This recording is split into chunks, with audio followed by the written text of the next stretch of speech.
नमस्कार साथियों, जय हिंद क्लास के ऑनलाइन प्लेटफॉर्म पर आपका स्वागत है।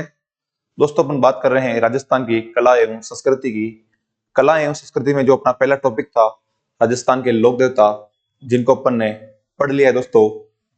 जिनमें अपन ने राजस्थान के जितने भी पंचपीर है और भी कोई लोक देवता, तेजा जी, देवनारायण जी, गोगा जी, उनके सबके बारे में अपन ने चर्चा कर ली है दोस्तों। आज जो अपना राजस्थान कला एवं संस्कृति का दूसरा टॉपिक होगा वो होगा राजस्थान की लोक देवियां। यानी आज जो अपनी क्लास होगी वो होगी राजस्थान की लोक देवियां। दोस्तों तैयार हो जाइए, आज का जो अपना टॉपिक है वो है राजस्थान की लोक देवियां।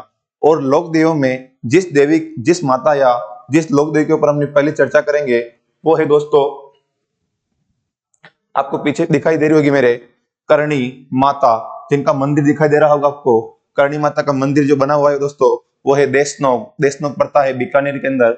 और ध्यान रखना, बीकानेर की उष्टा बीकानेर को ऊन का घर भी कहा जाता है। बीकानेर का एक शहर है लूणकरणकर, जिसको बोलते हैं राजस्थान का राजकोट। यानी आज जिस क्लास में अपन चर्चा करेंगे वो है अपने कला एवं संस्कृति का दूसरा टॉपिक, उसका नाम है राजस्थान की लोक देवियां।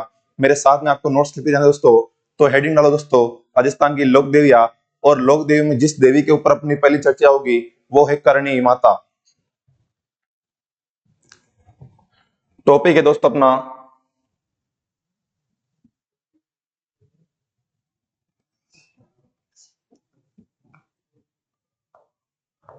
राजस्थान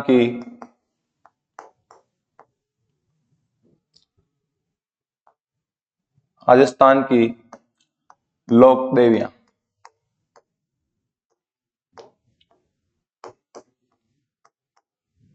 राजस्थान की लोक देवियां, ये दोस्तों आज का अपना टॉपिक रहेगा, राजस्थान की लोक देवियां।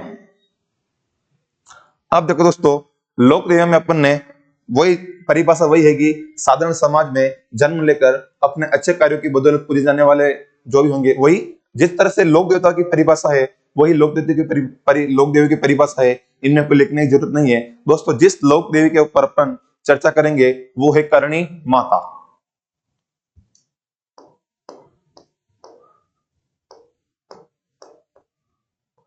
करणी माता, हेडिंग डालो दोस्तों, करणी माता। देखो दोस्तों, करणी माता के अपन बारे में जानने से पहले करणी माता के उपनाम देखेंगे कि राजस्थान में इनको किन किन उपनामों से जाना जाता है। देखो दोस्तों, इनके उपनाम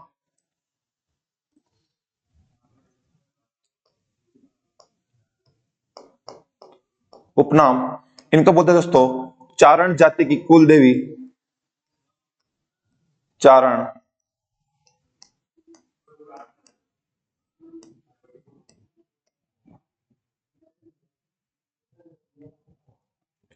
चारण जाति की कुल देवी, चारण जाति की कुल देवी, इसको बोलते हैं दोस्तों चूहों वाली देवी।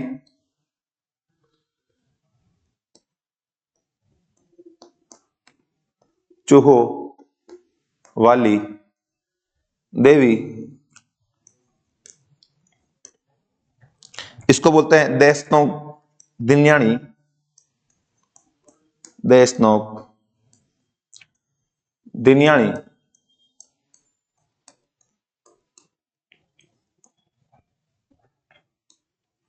इसको बोलते हैं बीकानेर के राठौड़ों की, बीकानेर के राठौड़ों की, राठौड़ों की आराध्य देवी।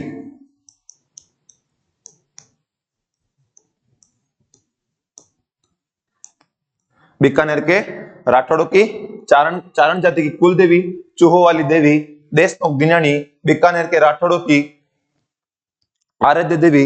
इसको बोलते हैं दोस्तों दाढ़ी वाली देवी, दाढ़ी वाली देवी। और इसको कई बार दोस्तों काबा देवी भी बोलते हैं, काबा की देवी। यह है दोस्तों अपन जिस माता के ऊपर चर्चा कर रहे हैं, करणी माता। आपसे पूछ ले कि चूहों वाली देवी राजस्थान में किसको कहा जाता है, वो होगी करणी माता। करणी माता का मंदिर कहाँ बना हुआ है दोस्तों? देशनोक बीकानेर के अंदर, जो अपन आगे चर्चा करेंगे। आपसे पूछे चूहों वाली देवी, चारण जाति की कुल देवी करणी माता को कहा जाता है। बीकानेर के राठौड़ों की आराध्य देवी कौन होगी? करणी माता होगी। दाढ़ी वाली देवी कौन होगी? वो भी करणी माता होगी। और काबा की देवी भी कौन होगी? करणी माता होगी। अब ये होते हैं करणी माता के उपनाम। अब अपन करणी माता के सामान्य परिचय पढ़ते हैं कि इनका जन्म कब हुआ, इनकी माता का, इनके पिता का नाम क्या था। आगे लिखो सामान्य परिचय।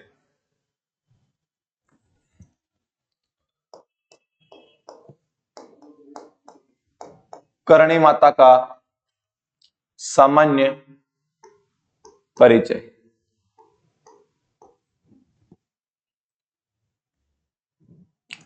लिखो दोस्तों, इनका जन्म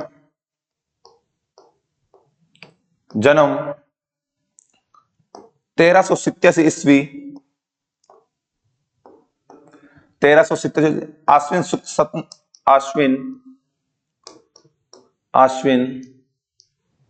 आश्विन शुक्ल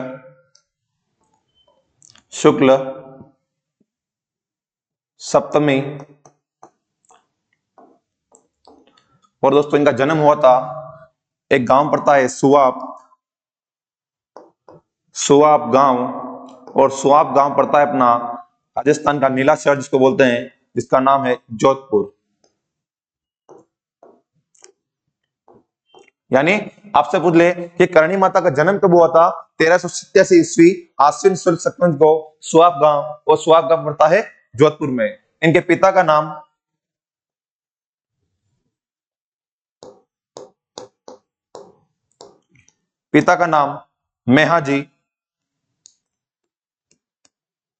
मेहाजी किनिया।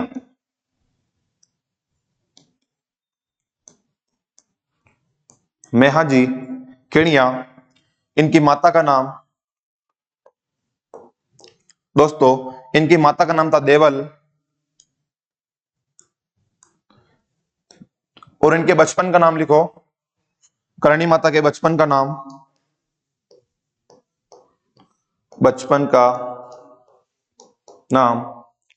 वो था दोस्तों रिदुबाई।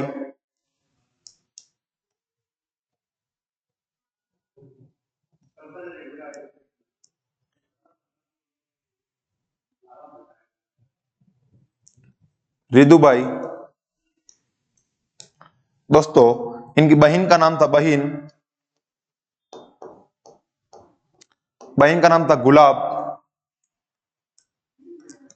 बहन का नाम क्या था? गुलाब बाई। दोस्तों इनके पति का नाम, करणी माता के पति का नाम था देपाक। क्या नाम था? देपाक। करणी माता का एक पुत्र था, दंतक पुत्र, जिसकी कहानी अपन आगे बात करेंगे। अभी लिखो दंतक पुत्र। करणी माता का दंतक पुत्र जिसका नाम है दोस्तों लक्ष्मण। क्या नाम है? लक्ष्मण। आपसे पूछ ले करणी माता की जाति क्या थी? करणी माता की जाति, तो दोस्तों इसकी जाति थी चारण, इसलिए चारणों की कुल देवी इनको कहते हैं जाति चारण। और आपसे अगर पूछ ले एग्जाम के अंदर कि करणी माता की शाखा कौन सी है, शाखा होगी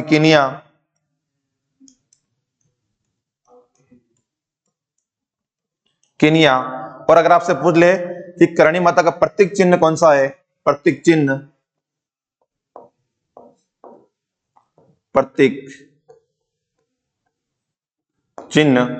वो था चील पक्षी। ये है दोस्तों करणी माता का सामान्य परिचय। जन्म हुआ था इनका 1387 ईस्वी के आश्विन शुक्ल सप्तमी को सुआप गांव पड़ता है अपना जोधपुर में। इनके पिता का नाम मेहाजी किनिया, माता का नाम देवल, इनके बचपन का नाम रिद्धिबाई, इनके दंतक पुत्र का नाम लक्ष्मण, इनके पति का नाम देपाक, और इनकी बहन का नाम था गुलाबबाई। और आपसे पूछ ले करणी माता किस जाति की थी? वो थी दोस्तों चारण जाति की। यह होता है करणी माता का सामान्य परिचय। अब देखो दोस्तों होता क्या है कहानी के अंदर कि करणी माता ने अपने वैवाहिक जीवन का त्याग कर दिया, यानी उन्होंने शादी के लिए मना कर दिया। मैंने नाम जरूर लिखा है तो पति देपाक, लेकिन इस देपाक से विवाह करणी माता का नहीं होता है। क्योंकि करणी माता की शादी सगाई जरूर हुई थी देपाक से, लेकिन करणी माता ने शादी नहीं की थी, अपने वैवाहिक जीवन का त्याग किया था उन्होंने। और इस देपाक का जो विवाह था वो हुआ था गुलाब बाई के साथ में। यानी करणी माता ने शादी नहीं की थी, शादी की थी इनकी बहन गुलाब ने, और गुलाब और देपाक के जो संतान होगी उसका नाम होगा लक्ष्मण, जिसको करणी माता गोद रखेगी। दोस्तों होता क्या है, एक दिन लक्ष्मण कोलाय झील बीकानेर के ऊपर घूमने जा रहा था, तब इस कोलाय झील के अंदर लक्ष्मण जब नहाने गया तो ऐसा कहते हैं कि वहां पर उस दिन था सावन पूर्णिमा का। उस दिन करणी माता, उस दिन लक्ष्मण उस झील में डूबने से मर गया। इसलिए चारण जाति के लोग सावन पूर्णिमा के दिन ना ही कोलाय झील बीकानेर के ऊपर जाते हैं और ना ही रक्षाबंधन मनाते हैं। आपसे पूछ ले कि राजस्थान की एकमात्र जाति जो रक्षाबंधन का त्योहार नहीं मनाती है वो होगी अपनी चारण जाति। यानी हुआ क्या था, सावन पूर्णिमा के दिन लक्ष्मण की मृत्यु कोलाय झील बीकानेर में डूबने से हो गई।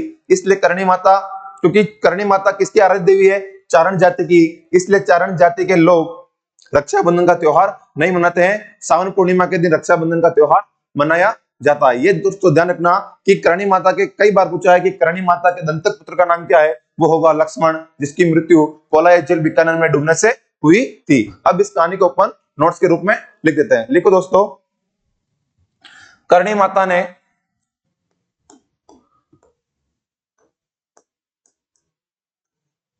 करणी माता ने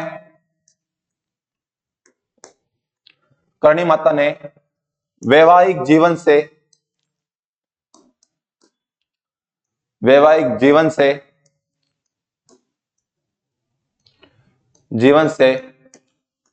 त्याग कर अपनी बहन गुलाब का विवाह अपनी बहन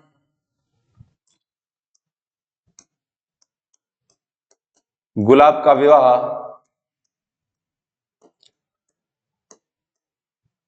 विवाह देप्पा जी के साथ करवाया। देप्पा जी के साथ करवाया। अगला लिखो दोस्तों, गुलाब व देप्पा जी की संतान, गुलाब व देप्पा जी से प्राप्त पुत्र, देप्पा जी से प्राप्त पुत्र लक्ष्मण था,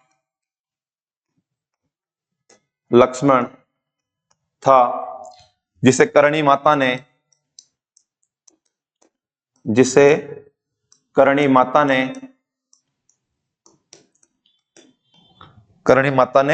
गोद रखा।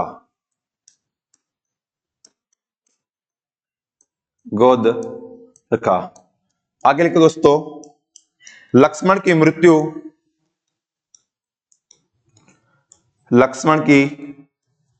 मृत्यु सावन पूर्णिमा के दिन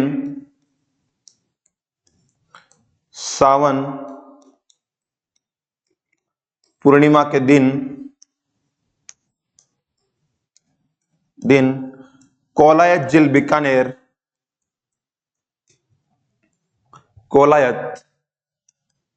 झील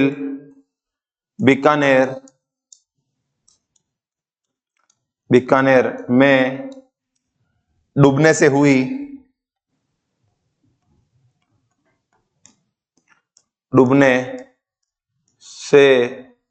हुई। इसलिए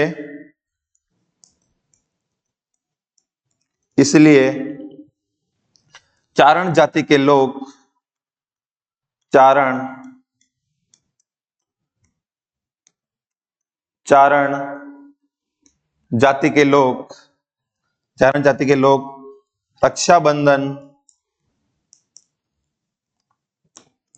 रक्षाबंधन का त्योहार नहीं मनाते, ना ही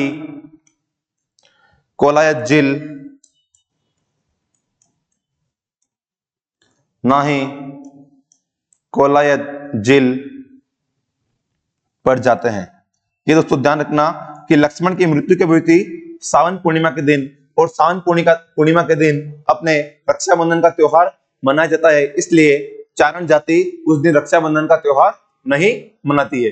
ये हुई दोस्तों बात कि करणी माता ने अपने वैवाहिक जीवन का त्याग कर अपनी बहन गुलाब का विवाह किसके साथ कराया? देपा जी के साथ। देपा जी और गुलाब से जो प्राप्त था वो था लक्ष्मण, जिसको करणी माता ने क्या रखा? गोद। और लक्ष्मण की मृत्यु सावन पूर्णिमा के दिन कोलाय झील बीकानेर में डूबने से हुई, इसलिए चारण जाति के लोग रक्षाबंधन का त्योहार नहीं मनाते। आगे देखो दोस्तों,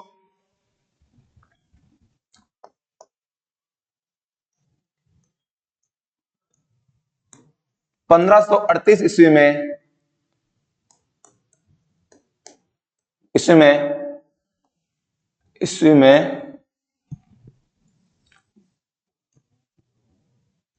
इस 1538 ईस्वी में 157 वर्ष की आयु में 157 वर्ष की आयु में करणी माता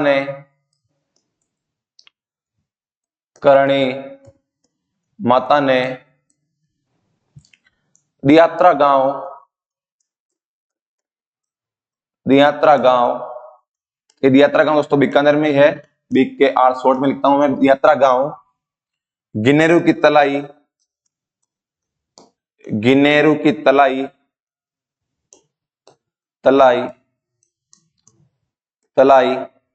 नामक स्थान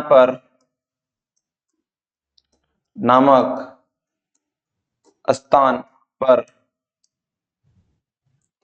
अपना जीवन त्यागा। यानी आपसे पूछ ले, और दोस्तों ध्यान रखना, यहीं पर करणी माता की गुफा स्थित है।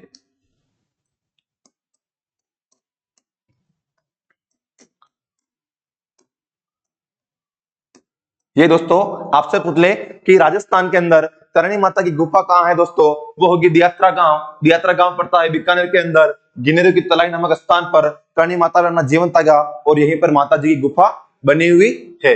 अब ये देखो दोस्ती होती है, अब बात करते हैं दोस्तों अपन करणी माता के मंदिर की। लिखो मंदिर, इनका मुख्य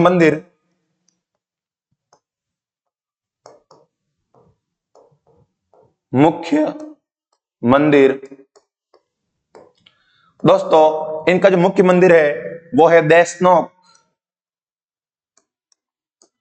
और दोस्तों देशनोक जिस जिले के अंदर है उसको बोलते हैं ऊन का घर, और ऊन का घर राजस्थान में बोलते हैं दोस्तों बीकानेर को। किसको बोलते हैं दोस्तों? बीकानेर को। यानी आपसे पूछ ले कि करणी माता का राजस्थान में मुख्य मंदिर कहाँ बना हुआ है, वो दोस्तों बना हुआ है देशनोक पड़ता है अपने बीकानेर में। अब देखो दोस्तों, इस मंदिर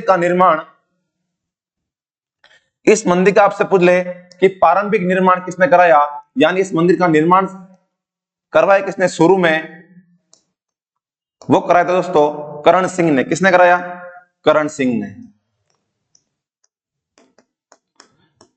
ने। यदि आपसे पूछ ले कि इस मंदिर का आधुनिक निर्माता कौन है, आधुनिक निर्माता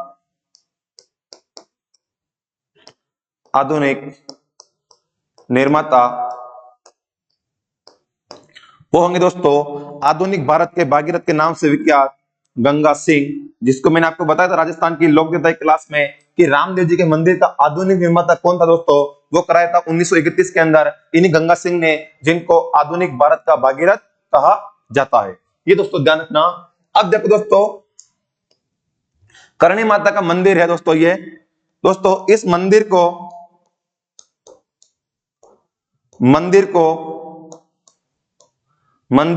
कहते हैं। क्या कहते हैं दोस्तों? मंदिर को मठ कहते हैं। ये दोस्तों ध्यान रखना, कई बार एग्जाम में पूछा है कि करणी माता के मंदिर को क्या कहा जाता है, तो करणी माता के मंदिर को दोस्तों कहते हैं मठ। और दोस्तों माता के मंदिर में सफेद चूहों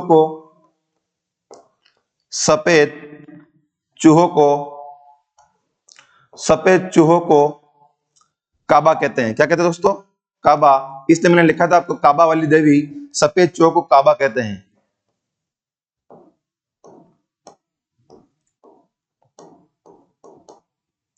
क्या है दोस्तों, ये होता है, यानी करणी माता के मंदिर को क्या कहते हैं, मंदिर को मठ, सफेद चौक को क्या कहते हैं, काबा। ये दोस्तों आपको थोड़ा सा ध्यान में रखना है।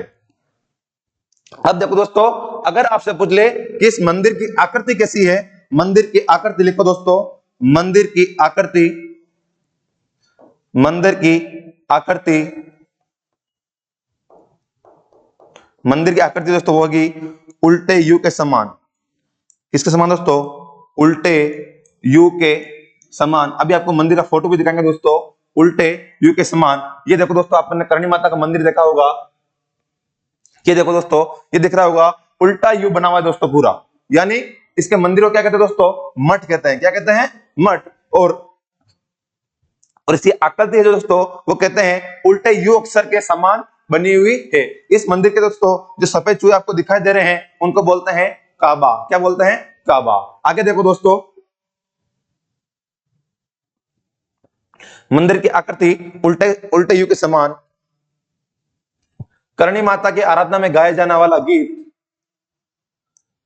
करणी माता की, करणी माता की आराधना में, आराधना में, आराधना में गाए जाने वाला गीत, गाए जाने वाला गीत वो है दोस्तों चिरंजा। कौन सा है दोस्तों, चिरंजा। यानी आपसे पूछ ले कि करणी माता की आराधना में कौन सा गीत गाया जाता है दोस्तों, वो होता है चिरंजा गीत, जो करणी माता की आराधना में गाया जाता है। अब देखो दोस्तों, मेला कब लगता है करणी माता के मंदिर में, मेला, मेला लगता है दोस्तों आश्विन व चैत्र नवरात्रा में, चैत्र नवरात्रा में यहां पर विशाल मेला आयोजित किया जाता है।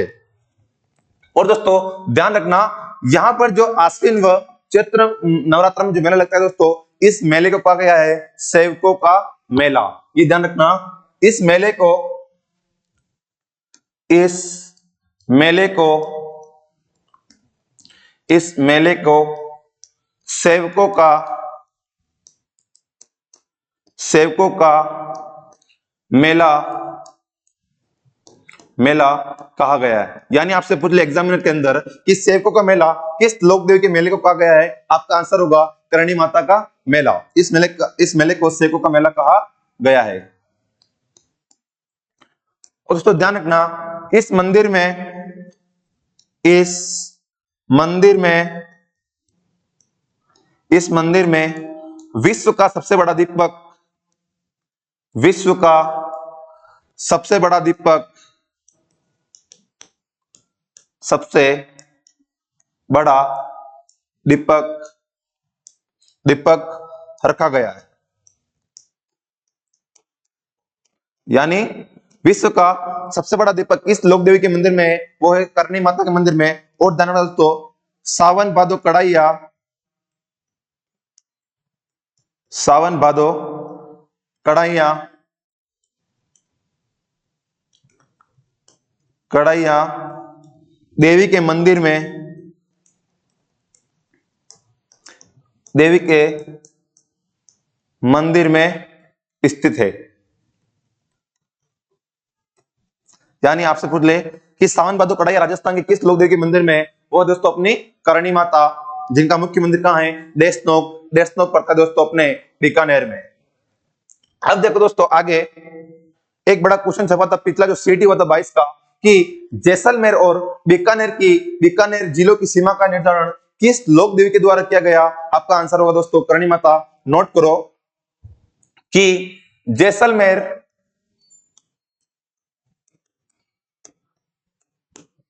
जैसलमेर व बीकानेर, बीकानेर राज्यों की सीमा का निर्धारण, राज्यों की सीमा का निर्धारण, सीमा का निर्धारण करणी माता के द्वारा किया गया। करणी माता के द्वारा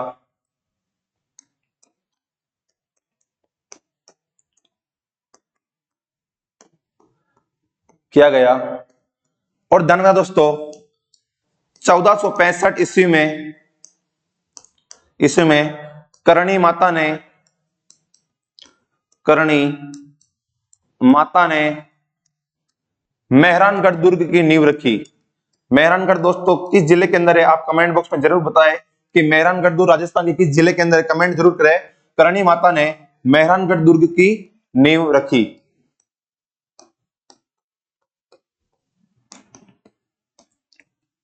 यानी आपसे पूछ ले कि किस लोक देवी ने मेहरानगढ़ दुर्ग की नींव रखी, आपका आंसर होगा करणी माता। आगे देखो दोस्तों, बात है 1488 ईस्वी की। कभी दोस्तों बात है 1488 ईस्वी की। राव बीका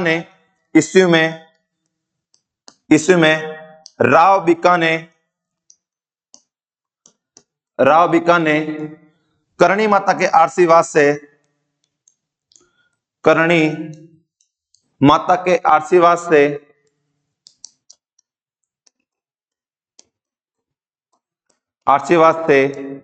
बीकानेर शहर की, बीकानेर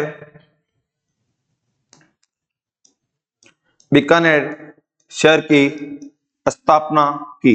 यानी आपसे पूछ ले कि बीकानेर शहर की स्थापना किसने की दोस्तों, राव बीका ने। और दोस्तों बीकानेर का प्राचीन नाम क्या है, जांगल प्रदेश। इसको क्या बोलते हैं दोस्तों, जांगल प्रदेश।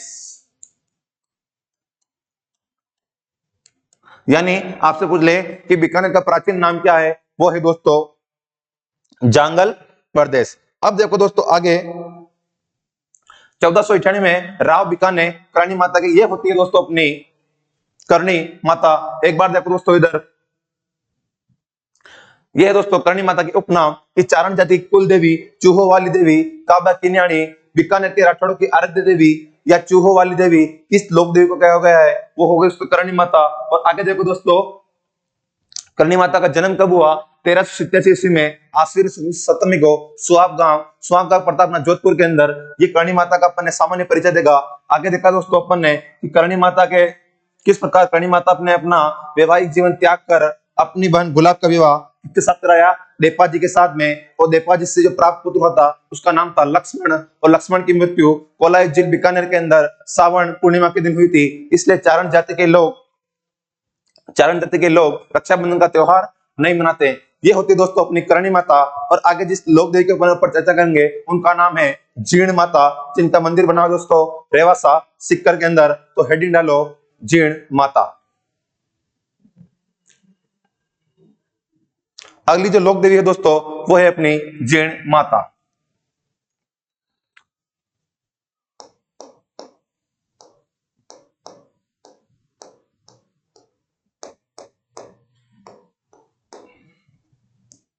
देखो दोस्तों जीण माता के ऊपर भी वही करेंगे कि जीण माता को किन किन उपनामों से जाना गया है, फिर इनके अपन सामान्य परिचय देंगे। इधर देखो दोस्तों करणी जीण माता के उपनाम दोस्तों, इनको बोलते हैं मधुमक्खियों की देवी, मधुमक्खियों की देवी, मधुमक्खियों की देवी।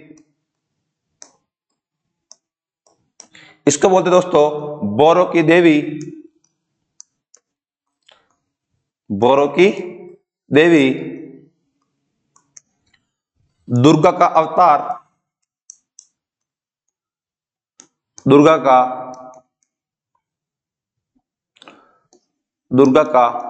अवतार शेखावाटी क्षेत्र की लोक देवी, शेखावाटी क्षेत्र की लोक देवी। यानी इन उपनामों से इनको जाना गया है। आगे दोस्तों देखो दोस्तों इनको बोलते हैं मीणा जाति। मीणा जाति की, मीणा जाति की आराध्य देवी अगर आपसे पूछ ले तो वो भी दोस्तों अपनी जीर्ण माता है, मीणा जाति की आराध्य देवी।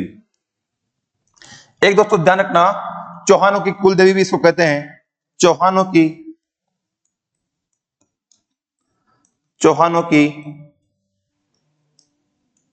कुल देवी।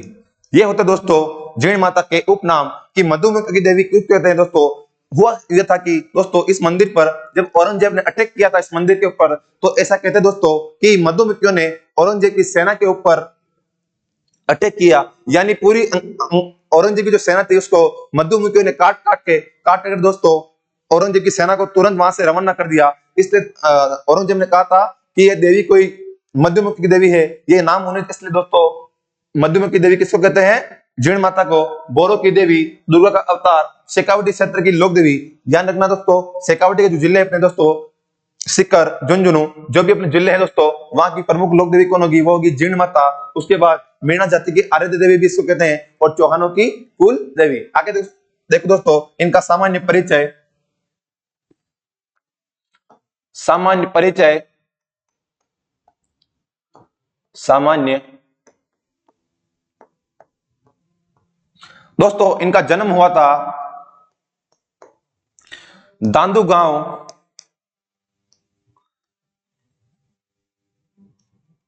जन्म हुआ था दांदू गांव, और दांदू गांव पड़ता है दोस्तों अपना चूरू के अंदर। राज्य का सबसे गर्म जिला ताल छापर अभ्यारण्य भी यही है दोस्तों। और आपसे पूछ ले कि राजस्थान का एकमात्र जिला जहां पर कोई भी नदी नहीं है, वो भी अपना चूरू जिला ही है, दादू गांव चूरू। इनके पिता का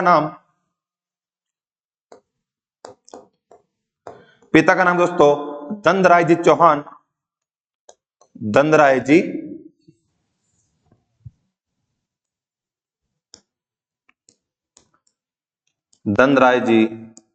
चौहान। धनराज जी चौहान इनके पिता का नाम है। और इनके दोस्तों इनके भाई का नाम है भाई, जिनकी चर्चा अपन अभी करेंगे, भाई। और दोस्तों इनके भाई का नाम है हर्ष। क्या नाम है? हर्ष। और आपसे पूछ ले जीर्ण माता के बचपन का नाम क्या है? बचपन का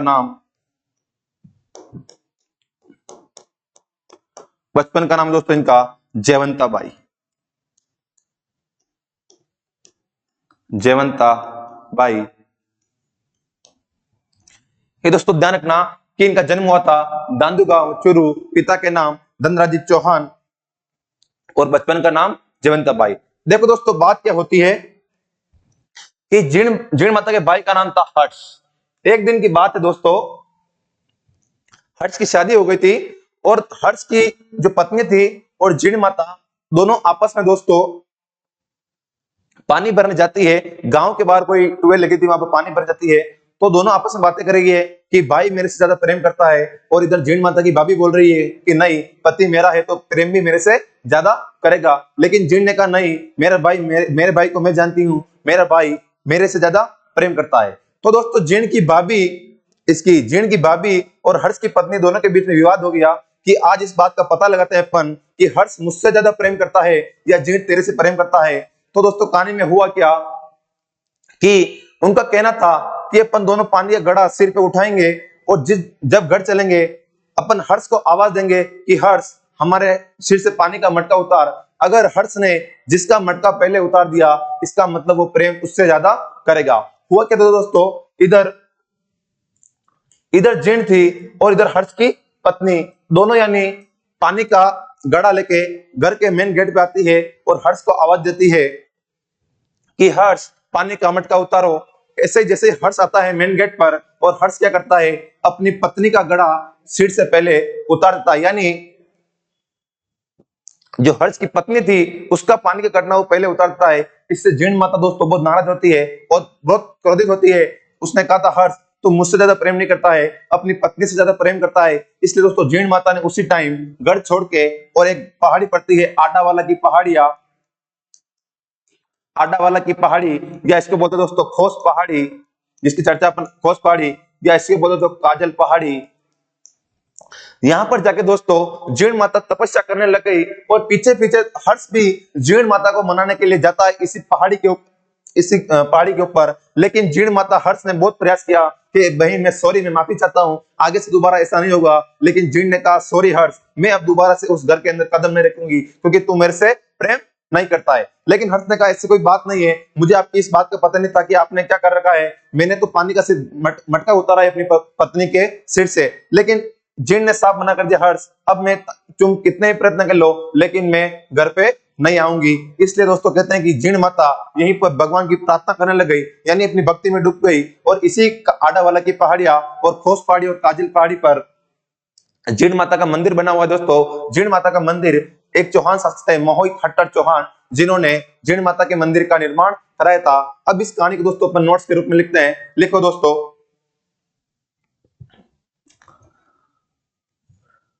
लिखो दोस्तों, जीण माता का मुख्य मंदिर, लिखो जीण माता का मुख्य मंदिर। दोस्तों मुख्य मंदिर अपन बाद में लिखेंगे, पहले देखो दोस्तों, अगर आपसे पूछ ले कि राजस्थान की एकमात्र लोक देवी जिसके ऊपर फिल्म बनी हुई है, तो वो राजस्थान की जो लोक देवी है वो दोस्तों अपनी जीण माता है, जिनके ऊपर 2008 के अंदर जय जीण के नाम से फिल्म बनी हुई है। लिखो दोस्तों, राजस्थान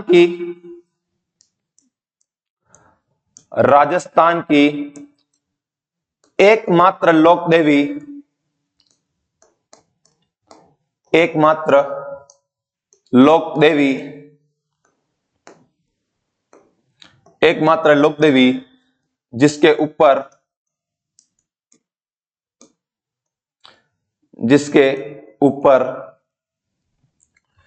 फिल्म बनी हुई है। अरे दोस्तों, ये फिल्म कब बनी थी? बात है 2008 की, और फिल्म का नाम है दोस्तों जय जीण, यानी जय जीण के नाम से जीण माता के ऊपर फिल्म बनी थी। अब दोस्तों ध्यान रखना कि जिस प्रकार से अपन ने पढ़ा था कि लोक देवताओं में सबसे लंबा गीत किसका है, रामदेव जी का, और अगर आपसे पूछ ले कि लोक देवों में सबसे लंबा गीत किस देवी का है, वो होगी अपनी जीण माता। तो लिखो दोस्तों, लोक देवियों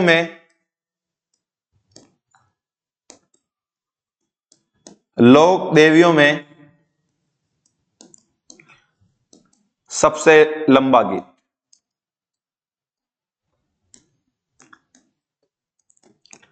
लोक देवियों में सबसे लंबा गीत किसका है दोस्तों? वो है जीण माता का। और जानना, कन फटे जोगियों द्वारा, कन फटे जोगियों के द्वारा, जोगियों के द्वारा केसरिया वस्त्र धारण कर, केसरिया वस्त्र धारण कर सारंगी वाद्य यंत्र के साथ गाया जाता है।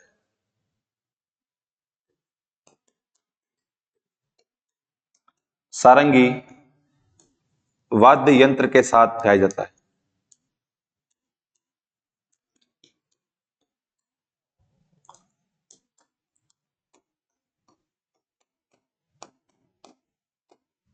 ये दोस्तों कि आपसे पूछ ले कि कौन सी एकमात्र देवी है जिसके ऊपर फिल्म बनी है, कमेंट बॉक्स में जरूर बता दोस्तों कि राजस्थान के एकमात्र लोक देवता कौन से, जो मैंने आपको पढ़ाया था पिछली क्लास के अंदर कि जिनके ऊपर फिल्म बनी हुई है। कमेंट बॉक्स में मुझे जरूर बताएं।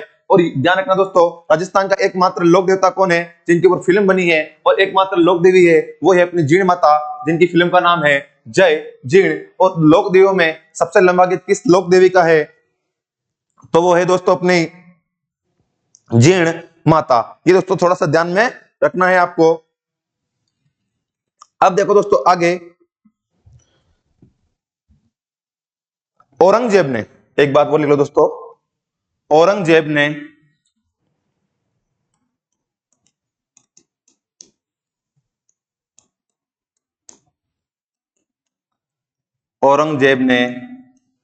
देवी के मंदिर में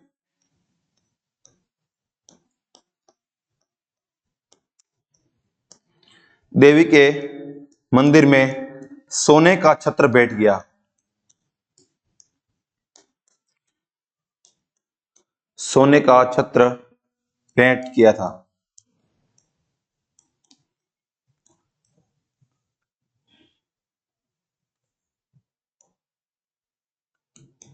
किया था।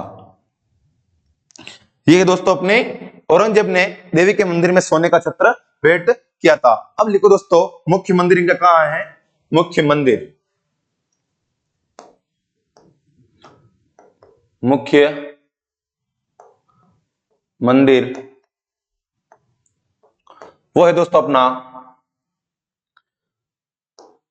आडावाला की पहाड़ियां।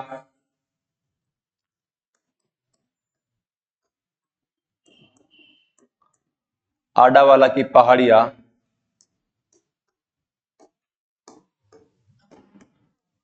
आडावाला की पहाड़ियां, या इसी को बोलते हैं दोस्तों खोस पहाड़ी। खोस पहाड़ी ये पड़ता है दोस्तों अपना रेवासा। और दोस्तों रेवासा पड़ता है अपना सीकर में। किसमें पड़ता है? सीकर में। और ध्यान रखना दोस्तों, इस मंदिर का निर्माण निर्माण निर्माण कराया था चौहान शासक, चौहान शासक मोहित हट्टर ने। मोहित हट्टर ने।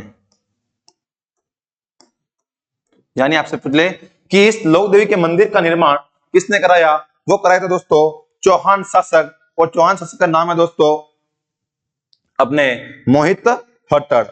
और ध्यान रखना दोस्तों, यहां पर मेला मेला लगता है दोस्तों चैत्र व आश्विन नवरात्रा में। चैत्र व आश्विन नवरात्रा में। एक बार दोस्तों ध्यान ने एक किसी एग्जाम के अंदर मुझे याद नहीं आ रहा कि उसमें पूछा था कि कोछोर नामक झील राजस्थान की किस लोक देवी के मंदिर के किनारे बनी हुई है दोस्तों? तो वो होगी दोस्तों अपनी जीण माता। लिखो दोस्तों, मंदिर के किनारे पर,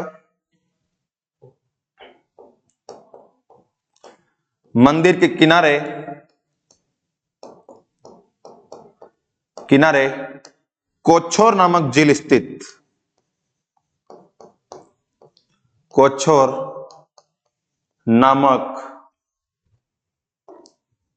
झील स्थित।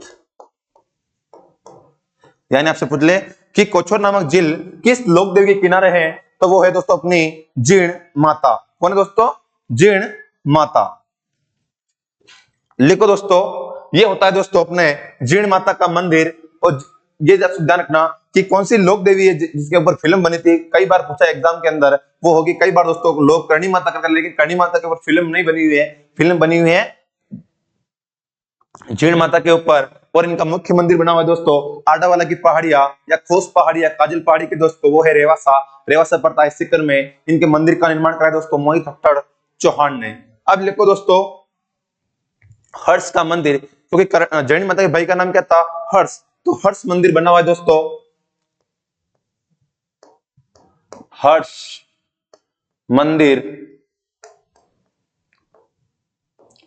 और दोस्तों ये हर्ष मंदिर का बना हुआ है, ये भी रेवासा के अंदर ही है। रेवासा। और रेवासा पड़ता है अपना सीकर में। और बड़ा इंपोर्टेंट सवाल है दोस्तों, पिछला सीटी हुआ था उसमें पूछा था कि हर्ष को किसका अवतार माना गया दोस्तों? तो ध्यान रखना, हर्ष को भैरव का अवतार माना गया है। लिखो दोस्तों, हर्ष को पहले इसके मंदिर का निर्माण दोस्तों निर्माण कराया दोस्तों गुवक प्रथम ने। चौहान शासक थे दोस्तों गुवक प्रथम ने। और किसमें कराया दोस्तों? गुज्जर प्रतिहार कालीन, गुज्जर प्रतिहार कालीन, गुज्जर प्रतिहार कालीन महामारू शैली में। महामारू शैली में और हर्ष को भैरव का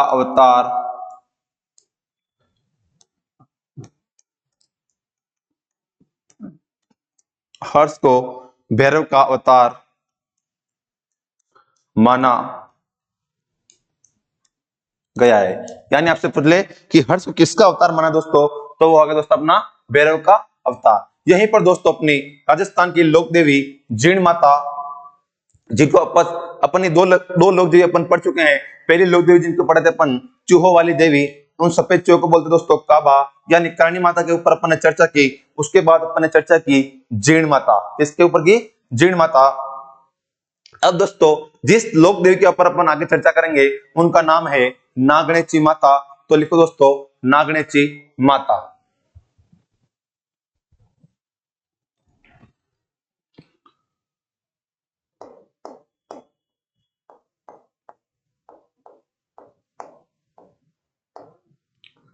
नागणेची माता,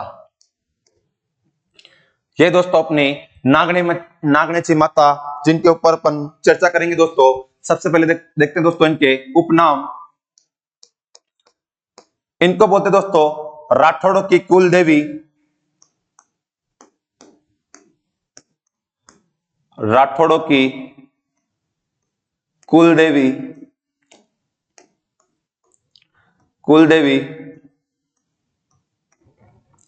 इनको बोलते हैं चक्रेश्वरी माता, चक्रेश्वरी माता। और दोस्तों इसी को बोलते हैं पंखुनी माता,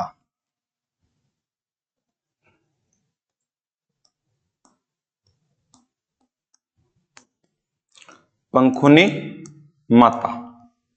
यानी आपसे पूछ ले कि राठौड़ की कुल देवी कौन सी है, वो की दोस्तों नागणेची माता। लेकिन अगर आपसे पूछ ले कि राठौड़ की आराध्य देवी कौन है, वो होगी दोस्तों चामुंडा माता, जिनके ऊपर अभी आप आगे अपन चर्चा करेंगे। राठौड़ की कुल देवी कौन है दोस्तों, वो है नागणेची माता, चक्रेश्वरी माता या पंखुनी माता।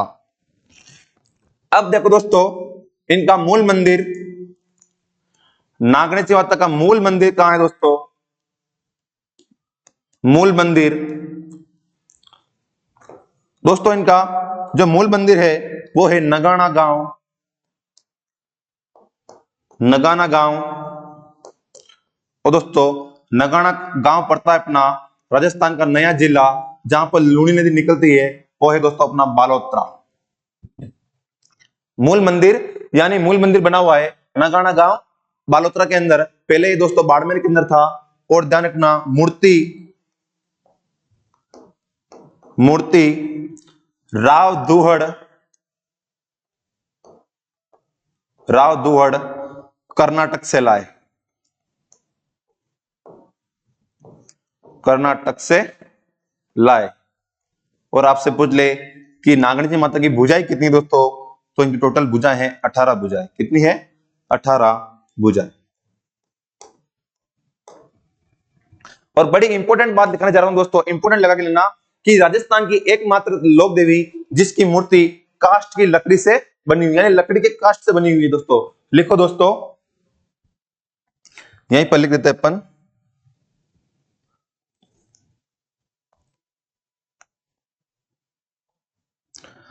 राजस्थान की एकमात्र लोक देवी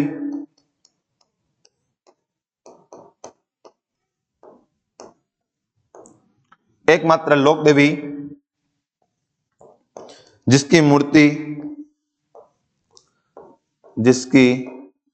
मूर्ति काष्ठ की लकड़ी से बनी है। यानी मूर्ति किसकी दोस्तों? लकड़ी की मूर्ति है, लकड़ी से बनी है। ये दोस्तों आपको थोड़ा ध्यान रखना है। ये होती है दोस्तों अपनी नागणेची माता। अब देखो दोस्तों, अगर आपसे पूछ ले कि नागणेची माता का वर्तमान राजस्थान में मंदिर कहां है दोस्तों, वो है अपना मेहरानगढ़ फोर्ट। और मेहरानगढ़ पड़ता है दोस्तों अपना जोधपुर में। वहां पर मूर्ति किसने स्थापित कराई थी, तो दोस्तों ध्यान रखना, वहां पर राव जोधा ने कराई थी। लिखो दोस्तों, मूल मंदिर वर्तमान मंदिर वर्तमान में नागणेची माता का मंदिर, नागणेची माता का मंदिर मेहरानगढ़ दुर्ग जोधपुर में है। मेहरानगढ़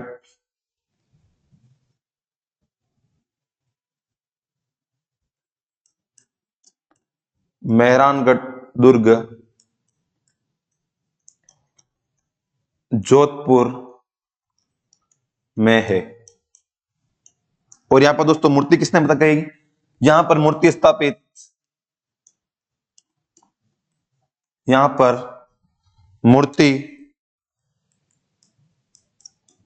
मूर्ति राव जोधा के द्वारा,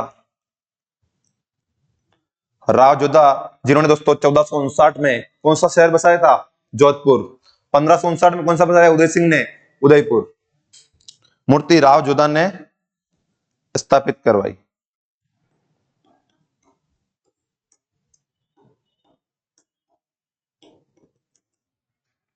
देखो दोस्तों, अपन ने आज की क्लास में करणी माता, जीण माता और नागणेची माता के ऊपर चर्चा की दोस्तों। ये आज की अपनी क्लास यहीं पर समाप्त होती है दोस्तों। आप अपनी तैयारी निरंतर जारी रखिए।